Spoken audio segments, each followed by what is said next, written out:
ॐ श्री परमात्मने नमः। अथ अष्टादशोऽध्यायः। मोक्षसंन्यासयोगः। अर्जुन उवाच सन्न्यासस्य महाबाहो तत्त्वमिच्छामि वेदितुम् त्यागस्य च हृषीकेश पृथक् केशिनिषूदन। श्रीभगवानुवाच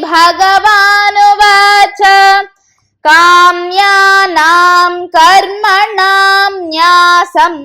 सन्न्यासं कवयो विदुः सर्वकर्मफलत्यागं प्राहुस्त्यागं विचक्षणाः। त्याज्यं दोषवदित्येके कर्म प्राहुर्मनीषिणः। यज्ञदानतपः कर्म न त्याज्यमिति चापरे निश्चयं शृणु मे तत्र त्यागे भरतसत्तम। त्यागो हि पुरुषव्याघ्र त्रिविधः सम्प्रकीर्तितः। यज्ञदानतपः कर्म न त्याज्यं कार्यमेव तत्। यज्ञो दानं तपश्चैव पावनानि मनीषिणाम्। एतान्यपि तु कर्माणि संगं त्यक्त्वा फलानि च कर्तव्यानीति मे पार्थ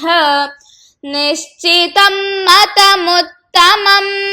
नियतस्य तु सन्न्यासः कर्मणो नोपपद्यते मोहात् तस्य परित्यागः तामसः परिकीर्तितः। दुःखमित्येव यत्कर्म कायक्लेशभयात् त्यजेत् स कृत्वा राजसं त्यागं नैव त्यागफलं लभेत्। कार्यमित्येव यत्कर्म नियतं क्रियतेऽर्जुन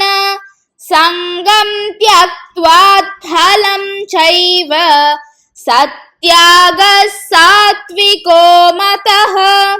न द्वेष्ट्य कुशलं कर्म कुशलेनानुषज्जते त्यागी सत्त्वसमाविष्टः मेधावी छिन्न संशयः। न हि देहभृता शक्यं त्यक्तुं कर्माण्यशेषतः। यस्तु कर्मफलत्यागी सत्यागीत्यभिधीयते। अनिष्टमिष्टं मिश्रं च त्रिविधं कर्मणः फलं भवत्यत्यागिनां प्रेत्य न तु सन्न्यासिनां क्वचित्। पञ्चैतानि महाबाहो कारणानि निबोध मे। सांख्ये कृतान्ते प्रोक्तानि सिद्धये सर्वकर्मणाम्। अधिष्ठानं तथा कर्ता कारणं च पृथग्विधं विविधाश्च पृथक् चेष्टाः। दैवं चैवात्र पञ्चमम् शरीरवाङ्मनोभिर्यत्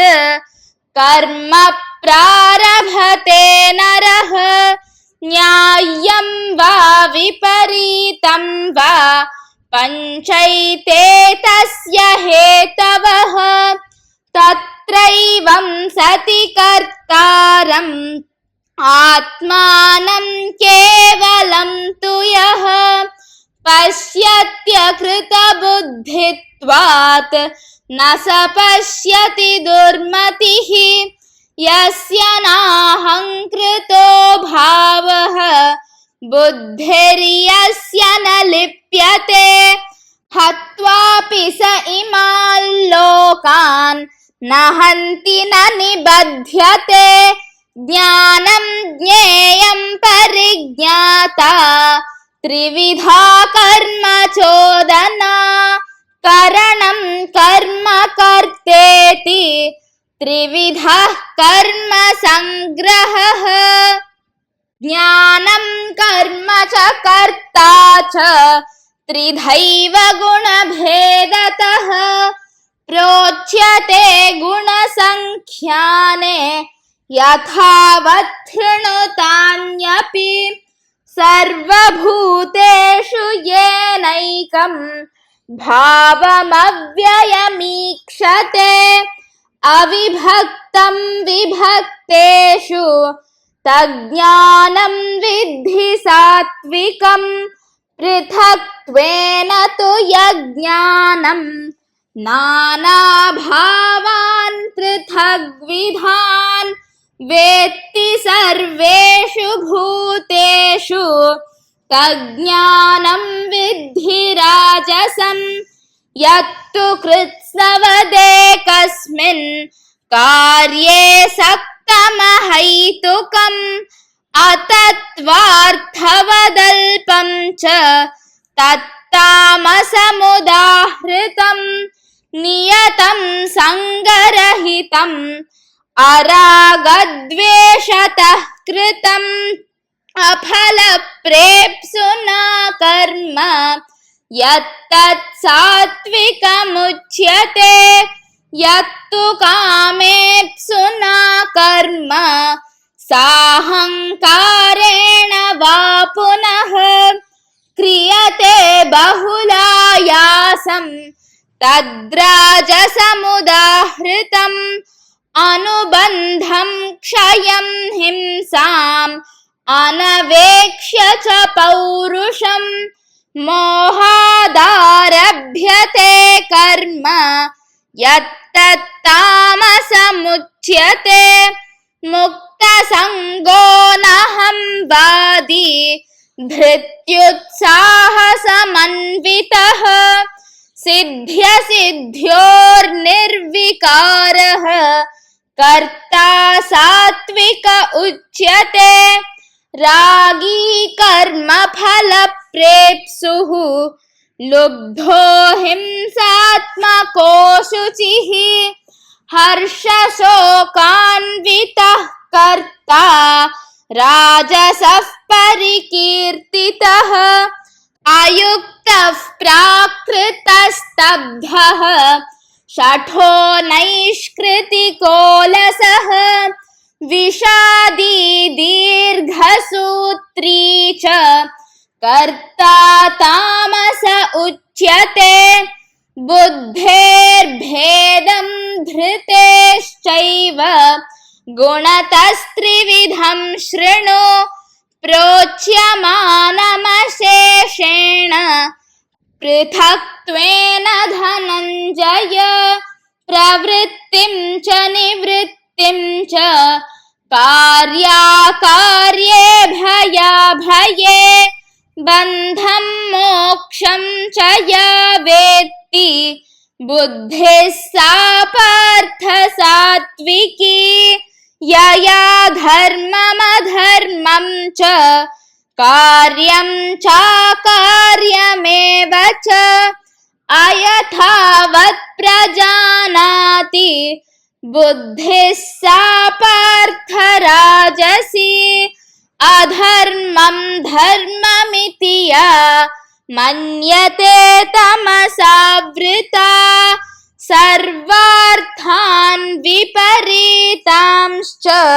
बुद्धिः सा पार्थ तामसी धृत्या यया धारयते मनः प्राणेन्द्रियक्रियाः योगेनाव्यभिचारिण्या धृतिः सा पार्थ सात्विकी यया तु धर्मकामार्थान् धृत्या धारयतेऽर्जुन प्रसङ्गेन फलाकाङ्क्षी धृतिः सा पार्थ राजसी यया स्वप्नं भयं शोकं विषादं मदमेव च न विमुञ्चति दुर्मेधाः धृतिः सा पार्थ तामसी सुखं त्विदानीं त्रिविधं शृणु मे भरतर्षभ अभ्यासाद्रमते यत्र दुःखान्तं च निगच्छति यत्तदग्रे विषमिव परिणामेऽमृतोपमम् तत्सुखं सात्विकं प्रोक्तम् आत्मबुद्धिप्रसादजम् विषयेन्द्रियसंयोगात् यत्तदग्रेऽमृतोपमम् परिणामे विषमिव तत्सुखं राजसंस्मृतम् यदग्रे चानुबन्धे च सुखं मोहनमात्मनः निद्रालस्य प्रमादोत्थं तत्तामसमुदाहृतं न तदस्ति पृथिव्यां वा दिवि देवेषु वा पुनः सत्वं प्रकृतिजैर्मुक्तं यदेभिः स्यात् त्रिभिर्गुणैः ब्राह्मणक्षत्रियविशां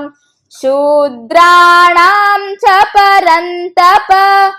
कर्माणि प्रविभक्तानि स्वभावप्रभवैर्गुणैः शमोदमस्तपः शौचं क्षान्तिरार्जवमेव च ज्ञानं विज्ञानमास्तिक्यं ब्रह्मकर्म स्वभावजं शौर्यं तेजो धृतिर्दाक्ष्यं युद्धे चाप्यपलायनं दानमीश्वरभावश्च क्षात्रं कर्म स्वभावजं कृषिगौरक्ष्यवाणिज्यं वैश्यकर्म स्वभावजं परिचर्यात्मकं कर्म शूद्रस्यापि स्वभावजं स्वे स्वे कर्मण्यभिरतः संसिद्धिं लभते नरः स्वकर्मनिरतः सिद्धिं यथा विन्दति तच्छृणु यतः प्रवृत्तिर्भूतानां येन सर्वमिदं ततं स्वकर्मणा तमभ्यर्च्य सिद्धिं विन्दति मानवः श्रेयान् स्वधर्मो विगुणः परधर्मात् स्वनुष्ठितात् स्वभावनियतं कर्म कुर्वन्नाप्नोति किल्बिषं सहजं कर्म कौन्तेय सदोषमपि न त्यजेत् सर्वारम्भा हि दोषेण धूमेनाग्निरिवावृताः असक्तबुद्धिः सर्वत्र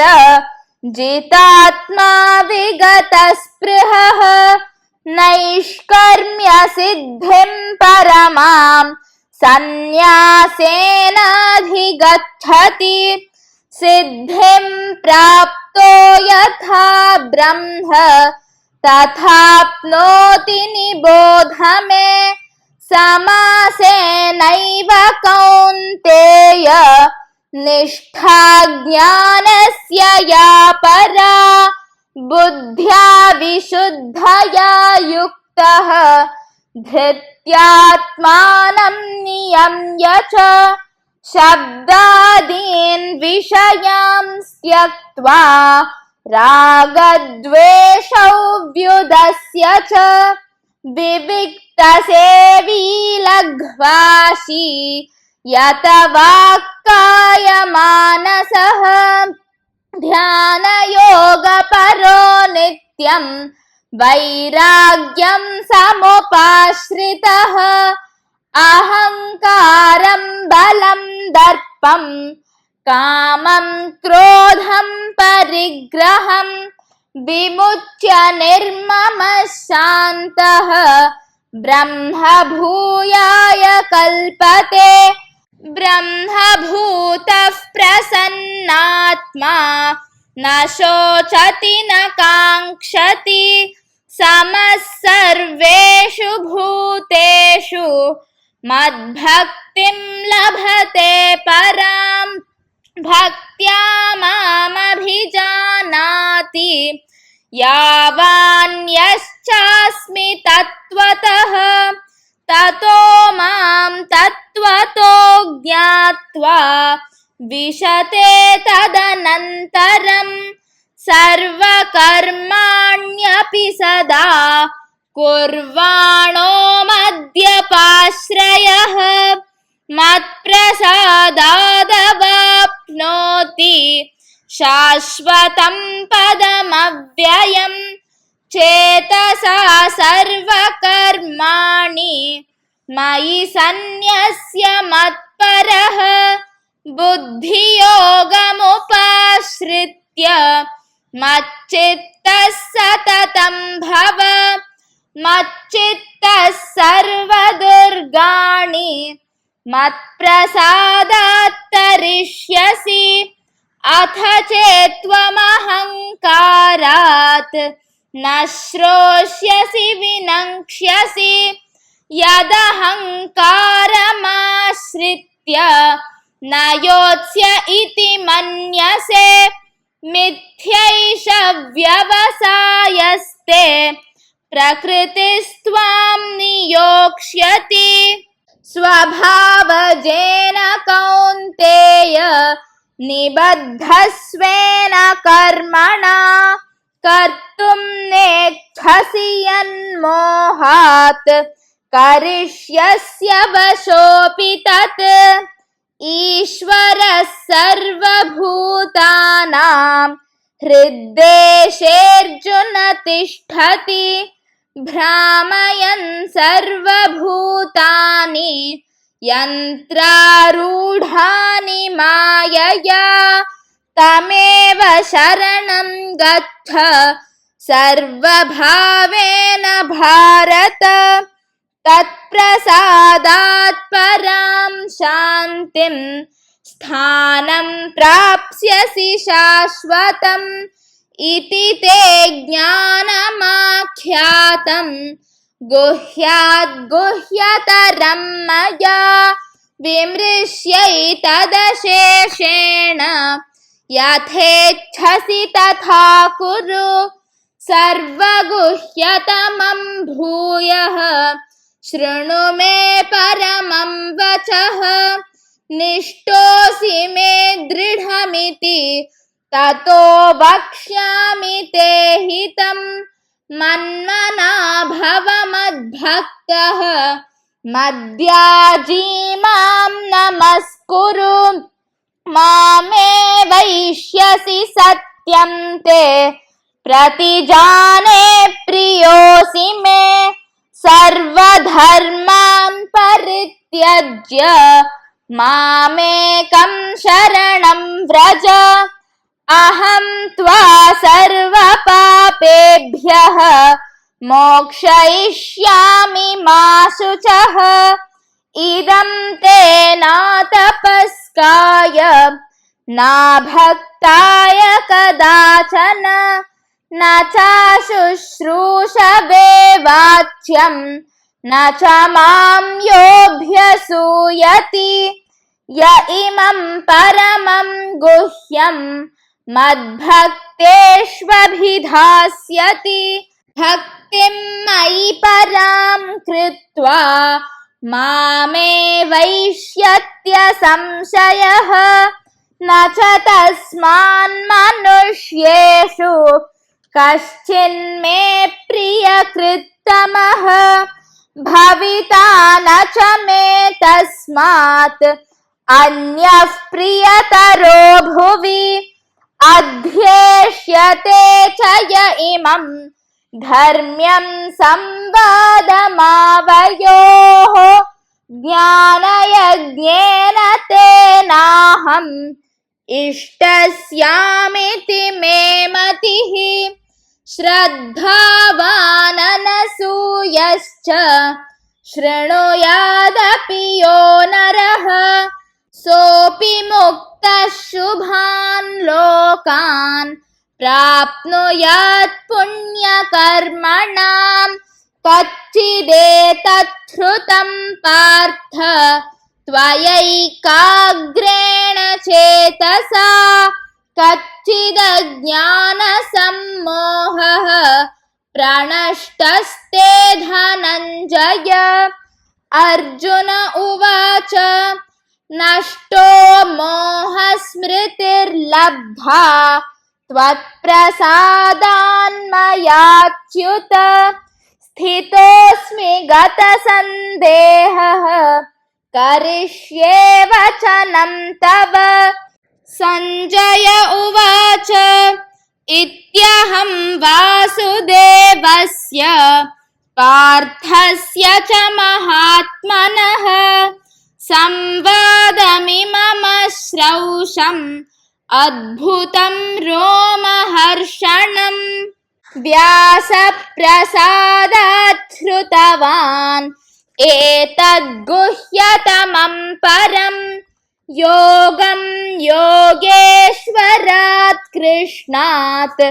साक्षात् कथयत स्वयं राजन् संस्मृत्य संवादमिममद्भुतम्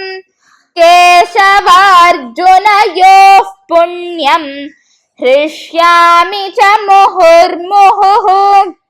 तच्च संस्मृत्य रूपमत्यद्भुतं हरेः विस्मयो मे महान् राजन् हृष्यामि च पुनः पुनः यत्र योगेश्वरः कृष्णः यत्र पार्थो धनुर्धरः तत्र श्रीर्विजयो भूतिः ध्रुवा नीतिर्मतिर्मम ॐ तत्सदिति श्रीमद्भगवद्गीतासु उपनिषत्सु ब्रह्मविद्यायां योगशास्त्रे श्रीकृष्णार्जुनसंवादे मोक्षसंन्यासयोगो